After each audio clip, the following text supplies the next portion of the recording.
ಖಾರ ಬಣ್ಣ ಮತ್ತು ರುಚಿ ಆಚಿ ಚಿಲ್ಲಿ ಪೌಡರ್ ಇದೆ ಅಂತ ಚಿನ್ನಸ್ವಾಮಿ ಕ್ರೀಡಾಂಗಣದಲ್ಲೇ ಈ ಸಲದ IPL ಅಂತ DK ಶಿವಕುಮಾರ್ ಅವರು ಹೇಳ್ತಾ ಇರುವಂತದ್ದು. ಇದು IPL ನೋಡುವಂತವರಿಗೆ ಮತ್ತು RCB ಅಭಿಮಾನಿಗಳಿಗೆ ಖುಷಿಯ ವಿಚಾರ. ಯಾಕಂದ್ರೆ ಕಾಲ್ತುಳಿತ ಆಗಿ ಸಾವು ನೋವುಗಳು ಸಂಭವಿಸಿತ್ತಲ್ಲ, ಹಾಗಾಗಿ ಇನ್ಮೇಲೆ ಇಲ್ಲಿ ನಡೆಯುತ್ತೋ ನಡೆಯಲ್ವೋ ಏನ್ ಕತೆನೋ ಅಯ್ಯೋ ನಡೆಯಲ್ಲಂತೆ ಅಂತೆಲ್ಲ ಚರ್ಚೆಗಳಾಗಿತ್ತು. ಅದಕ್ಕೆ ಅವ್ರೊಂದು ಕ್ಲಾರಿಟಿ ಕೊಡ್ತಾ ಇದ್ದಾರೆ.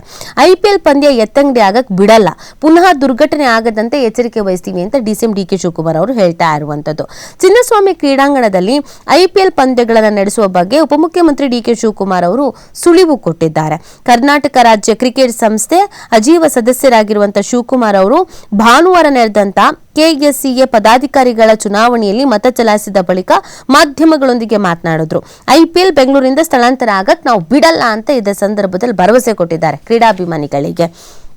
ಕಳೆದ ಬಾರಿಯ IPL ಕ್ರಿಕೆಟ್ ಪಂದ್ಯಾವಳಿಯಲ್ಲಿ RCB ತಂಡ ಜಯಗಳಿಸಿತ್ತು. ಬಳಿಕ ಬೆಂಗಳೂರಿನಲ್ಲಿ ನಡೆದಂತ ವಿಜಯೋತ್ಸವದ ವೇಳೆ ಭಾರಿ ಕಾಲ್ತುಳಿತ 11 ಜನ ಬಲಿಯಾಗಿದ್ರು. ಹೀಗಾಗಿ ಚಿನ್ನಸ್ವಾಮಿಯಲ್ಲಿ ಇತ್ತೀಚೆಗೆ ಪಂದ್ಯ ನಡೆದಿರಲಿಲ್ಲ. ಮುಂದಿನ IPL ಟೂರ್ನಿ ಚಿನ್ನಸ್ವಾಮಿ ಕ್ರೀಡಾಂಗಣದಲ್ಲಿ ನಡೆಯುವುದು ಅನುಮಾನ ಅನ್ನೋದನ್ನ ಹೇಳಲಾಗ್ತಾ ಇತ್ತು.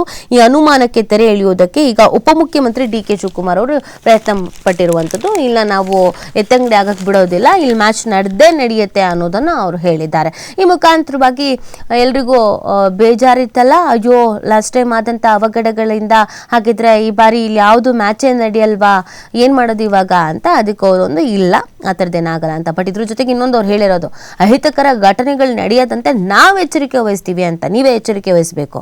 ಯಾಕಂದ್ರೆ ಆಮೇಲೆ ನಮ್ದಲ್ಲ, ಇದು ಕ್ರಿಕೆಟ್ ಅಸೋಸಿಯೇಷನ್ ಅವ್ರದ್ದು, ಇದು ಅವ್ರದ್ದು, ಇದು ಇವ್ರದ್ದು ಅಂತ ಒಬ್ರ ಮೇಲೆ ಒಬ್ರು ಹಾಕೊಂಡು ಕೂತ್ಕೋಬೇಡಿ.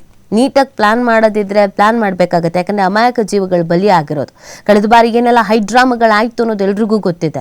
ಸರ್ಕಾರದ ಮೇಲೆ ಕ್ರಿಕೆಟ್ ಅಸೋಸಿಯೇಷನ್ ಅವ್ರ ಮೇಲೆ ಸರ್ಕಾರದವರು, ಕೊನೆಗೆ ಏನೇನೆಲ್ಲ ಆದ್ರೂ ಕೂಡ ಸಾವು ಸಂಭವಿಸುತ್ತಿದೆಯಲ್ಲ, ಅದನ್ನು ಮರೆಯೋದಕ್ಕಾಗಲ್ಲ.